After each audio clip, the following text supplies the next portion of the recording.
জয় মা তারা, জয় মা তারা, জয় মা তারা।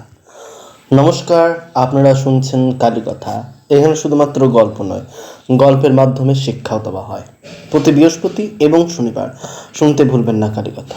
আজকের কালীকথায় আপনাদেরকে যে দুটো ঘটনা শোনাতে চলেছি, সেই দুটো ঘটনা শুনবার আগে আপনারা প্লিজ আমার ইউটিউব চ্যানেলটি সাবস্ক্রাইব করুন, বেলটা ক্লিক করুন ও লাইক কমেন্ট শেয়ার করে দিতে ভুলবেন না।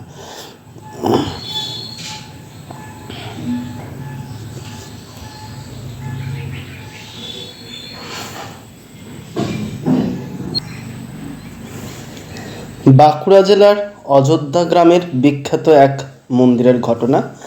যে মন্দিরের ঘটনা বলছি সেই ঘটনাটির নাম হচ্ছে মা মনসার পুজোর ঘটকে নিয়ে। তো এই ঘটনাটির নাম আমি দিলাম মা মনসা। এখানে দুটো গল্প আপনাদেরকে শোনাবো, বা মা মনসার ঘট পুজো কেন্দ্র করে একটি ঘটনা, তারপরে আরও একটি ঘটনা আছে। শুনতে থাকো, ভালো লাগবে। আর শোনার পর আপনারা প্লিজ আমার ইউটিউব চ্যানেলটি সাবস্ক্রাইব করবেন এবং বেলটি ক্লিক করবেন ও লাইক কমেন্ট শেয়ার করে দিতে ভুলবেন না। তো চলুন শোনা যাক আজকের গল্প, ঘট পুজো। বাঁকুড়া জেলার অযোধ্যা গ্রামের বিখ্যাত দেবী মনসার পুজো কোনো সাধারণ মূর্তিতে নয়, বরং সোনা ও রূপা দিয়ে সাজানো বিশেষ মাটির ঘটে সম্পূর্ণ করা হয়। শোনা যায় প্রায় 200 বছর আগে স্থানীয় কয়েকজন মৎস্যজীবী নদীতে মাছ ধরতে গিয়ে তাদের জালে অলৌকিকভাবে দেবীর এই ঘটটি উঠে আসে। এক বিশেষ মাটির ঘট তারা দেখতে পান। প্রথমে সেটি স্থানীয় বুড়ো ধর্মতলা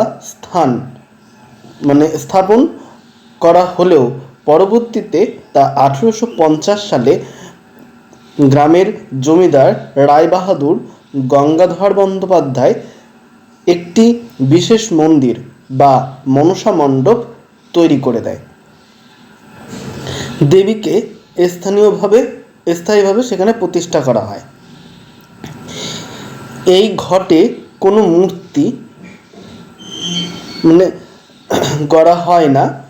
নদী থেকে উদ্ধার হওয়া মাটির এই ঘটটিতেই দেবীর চোখ দুটি সোনা দিয়ে বাঁধানো এবং মুখটি রূপো দিয়ে সাজানো। আর সেখানেই দেবীর সঙ্গে 6 বোন বাসুকি,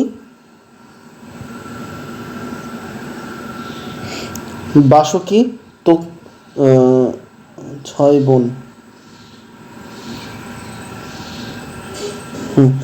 বাসুকি ও তক্ষনাগ এরা আছে এবং মুখের অংশ রূপা দিয়ে সজ্জিত নিত্য পুজো করা হয়। এখানে দেবীর সঙ্গে 6 বোন অর্থাৎ বাসুকি, তক্ষনাগ এবং প্রতীক রূপে অবস্থান করছে। প্রতি বছর দশহরার সময় এই গ্রামে বিপুল আড়ম্বরে মনসা পুজো বা গাজন উৎসব পালিত হয়। এখানে গভীর রাতে দেবীর জাগরণ এবং ঢাকে খড়ি পড়া ও কেবল বিবাহিত ও বিধবা নারীদের অংশগ্রহণে ঐতিহাসিক গিন্নিপালা এবং বরকনে খেলার রীতি আছে।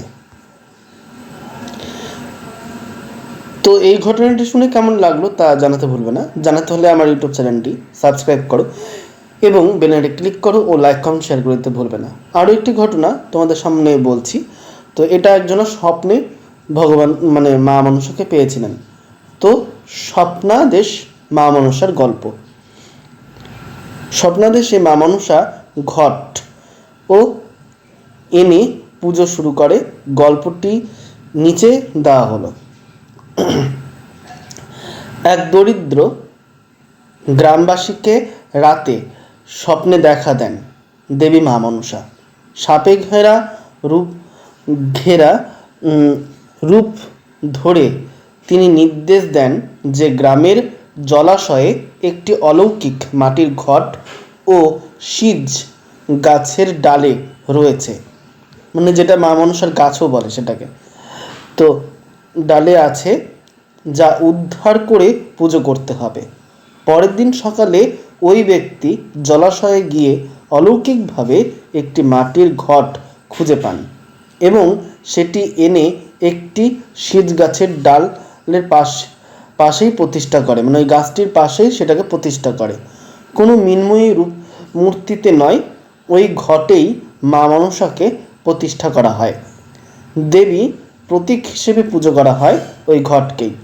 দুধ কলা নিবেদনে ও পাঁচালি পাঠের মাধ্যমে পুজো শুরু হওয়ার পর থেকেই লোক বিশ্বাস করে আসছেন যে দেবী মা মনসা নিজেই সেই পরিবার নিয়ে এই গ্রামে বসবাস করছে। সর্পদংশনের হাত থেকে রক্ষা পেতে দেবী এখানে সবাইকেই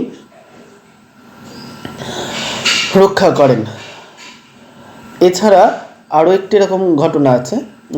তো এই ঘটনাটি কেমন লাগলো তা জানাতে ভুলবেন না। জানাতে হলে আবার ইউটিউব চ্যানেলটি সাবস্ক্রাইব করবেন, বেলটি ক্লিক করবেন ও লাইক কমেন্ট শেয়ার করতে ভুলবেন না। তো এখানে আরও একটি ঘটনা আছে, সেই ঘটনাটি হলো এই মুর্শিদাবাদের। তো এরকমই এক লোক যিনি কিনা স্বপ্নাদেশে মায়ের এই মানে মূর্তি পুজো করে না, সে ঘটেই পুজো করে। সে বলতো যে আমি 5 বাড়ি ভিক্ষে করে মা মনসার পুজো দেবো, তো সেটা ঘটে পুজো দেবো, এরকম করে বলতো। তো তা যখনই সময় আসতো সে সবার কাছ থেকে মানে 5 জনের কাছ থেকে চাল ডাল নিয়ে পুজো শুরু করতো, কিন্তু পুজো দিত না।